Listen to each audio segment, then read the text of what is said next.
ହାଏ ବନ୍ଧୁଗଣ, ଖଡ଼ି ଛୁଆଙ୍କୁ ଦୃଷ୍ଟି ଆଗ ରଖି ସରକାରୀ ଉପ୍ରା ପ୍ରାଥମିକ ବିଦ୍ୟାଳୟ ସୁକଦେବପୁର ସରକାରଙ୍କ ନିର୍ଦ୍ଦେଶ ଓ ନିୟମକୁ ଭିତ୍ତି କରି ଏପ୍ରିଲ 2 ରୁ 5 ତାରିଖ ପର୍ଯ୍ୟନ୍ତ ଥିବା ଖଡ଼ି ଛୁଆ ଦିବସ ପାଳନକୁ ଭିତ୍ତି କରି ସୁକଦେବପୁର ତାର ଶ୍ରେଣୀଗୃହକୁ ସୁନ୍ଦର ଭାବରେ ସଜେଇବାରେ ବ୍ୟସ୍ତତା ଥିଲା।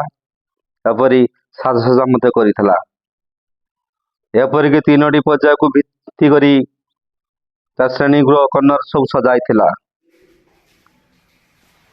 ଏଥି ଭିତରେ ଖଡ଼ି ଛୁଆକୁ ଆଧାର କରି ଏକ ଛୋଟ ସଙ୍ଗୀତ କ'ଣ ହୋଇଗଲା ସାଙ୍ଗରେ କ'ଣ ହୋଇଗଲା, ଏହା ପିଲାମାନଙ୍କ ଦ୍ୱାରା ପ୍ରସ୍ତୁତ ଖୁବ୍ ସୁନ୍ଦର ଭାବରେ ଆୟୋଜିତ କରିଅଛି ଏବଂ ଏହି ଗୀତଟିକୁ ରଚନା କରିଛନ୍ତି ସୁକଦେବପୁର ବିଦ୍ୟାଳୟର ଶରତ କୁମାର ଓଝା ଏବଂ କଣ୍ଠ ମ୍ୟୁଜିକ୍ ଦେଇଛନ୍ତି ସଞ୍ଜୟ କୁମାର ଦଳେଇ ଓ କୁନି କୁନି ପିଲା।